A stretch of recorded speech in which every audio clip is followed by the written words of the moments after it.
오늘 은혜 받고 성취될 하나님의 말씀은 신명기 11장 13절에서 17절 말씀입니다. 신명기 11장 13절에서 17절 말씀. 내가 오늘 너희에게 명하는 내 명령을 너희가 만일 청종하고 너희의 하나님 여호와를 사랑하여 마음을 다하고 뜻을 다하여 섬기면 여호와께서 너희의 땅에 이른 비 늦은 비를 적당한 때에 내리시리니 너희가 곡식과 포도주와 기름을 얻을 것이요 또 가축을 위하여 들에 풀이 나게 하시리니 내가 먹고 배부를 것이라. 너희는 스스로 삼가라.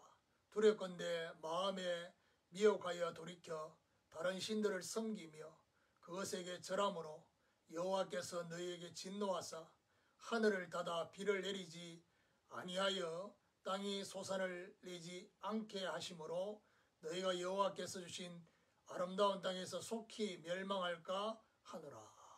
이른 비와 늦은 비라는 제목으로 말씀을 전가하기로 합니다. 여호와께서 주시는 땅의 특징, 지난 주간에 말씀을 받았습니다.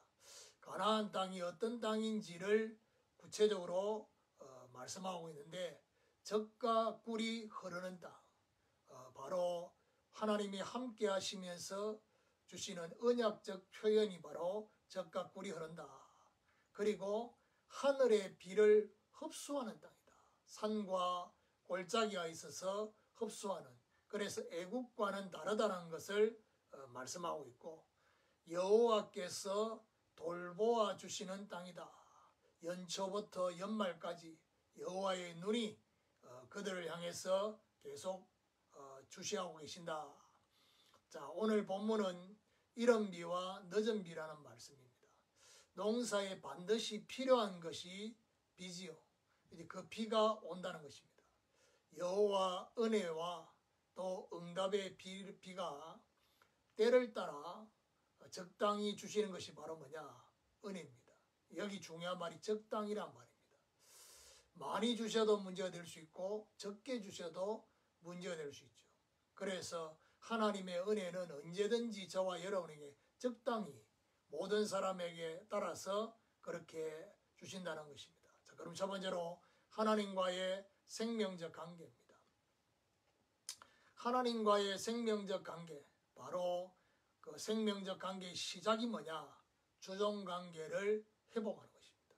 그러니까 내가 주인 되었던 것들을 다 내려놓고 우리가 원래 우리를 만드신 종의 자리로 내려온다면 하나님과의 생명적 관계는 회복됩니다. 그래서 성경에 보니까 이 주종관계를 회복하는 그 자세, 기도가 바로 뭐냐? 무릎을 꿇고 두 손을 드는 것입니다. 종으로서의 자세가 바로 하나님 앞에 무릎 꿇고 두 손을 드는 것. 이것이 바로 정말 생명적 관계의 종의 자세다.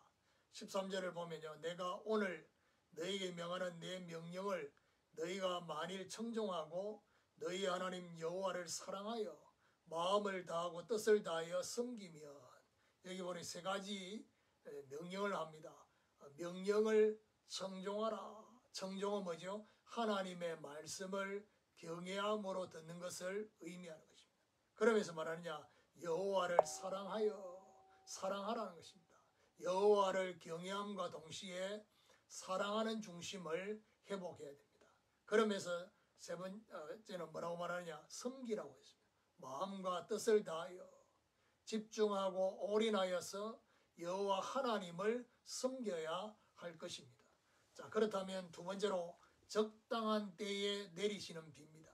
14절에 보니까 여호와께서 너희의 땅에 이른 비 늦은 비를 적당한 때에 내리시리니 너희가 곡식과 포도주와 기름을 얻을 것이요.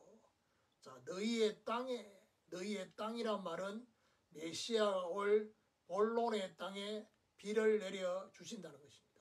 자, 이른 비는 오늘날 10월과 11월경에 주시는 가을비입니다.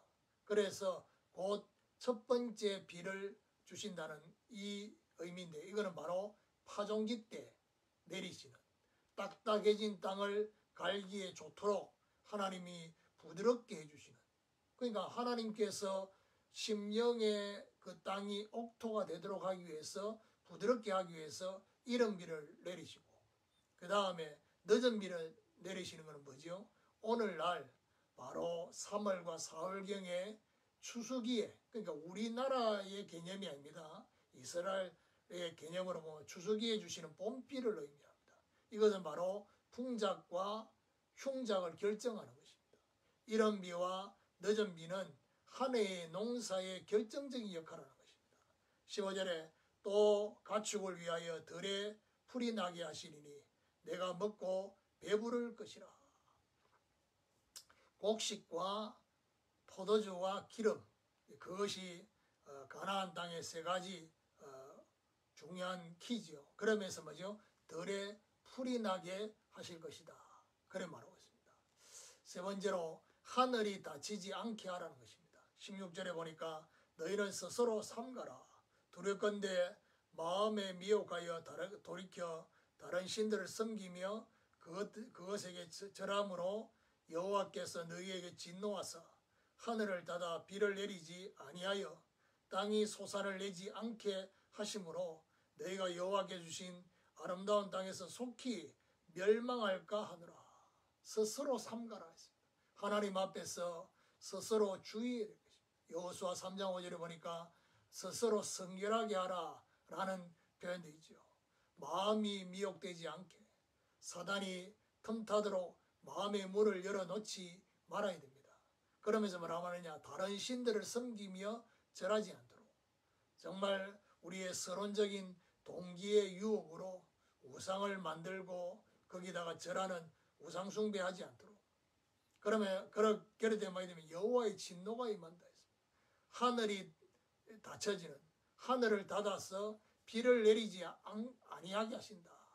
그러니까 그 부분에 대한 실제 성취된 성경의 역사는 보면 바로 엘리야 시대 아합 때 3년 6개월 동안 비가 오지 않았죠. 자, 그래서 소산이 없고 속히 멸망한다. 당연한 결과로 소산이 없고 아름다운 땅에서 멸망하게 된다는 것을 말씀하고 있습니다. 자, 결론적으로 이른 비와 늦은 비를 적용해 보면요, 하나님과의 생명적 관계는 바로 주종 관계를 회복하는데, 주종 관계를 회복하는 그 상태에서 청종하고 사랑하고 섬기라. 자, 그러면서 뭐죠? 우리는 이른 비가 내리도록 기도해야 되겠죠. 내 심령과 다른 심령에 하나님의 은혜의 비가 내려지고 늦은 비가 내리도록 기도하라. 말씀의 성취의 결실과 영적 추수가 될 수 있도록. 그래서 정말 우리는 귀한 열매를 바라는, 야고보서 5장 7절 8절에 보니까 이른 비와 늦은 비를 기다린다 했습니다. 그러니까 추수를 바라보면서, 자, 그러면서 하늘이 닫히지 않도록, 사단이 틈타지 않도록 마음의 문을 닫아야 됩니다. 그러려고 하면 어디 됩니까? 오직 하나님을 향해서 오직이 될 수 있도록. 이사야 40장 31절에 오직 여호와를 앙망하는 자는, 그러니까 사단이 틈탈 뿐은 마음의 문을 닫아야 되지만 하나님을 향해서는 마음의 문을 열어야 됩니다. 그것도 뭐죠? 오직으로. 자, 이런 하나님의 중요한 역사가 있게 되기를 예수 그리스도 이름으로 축원합니다.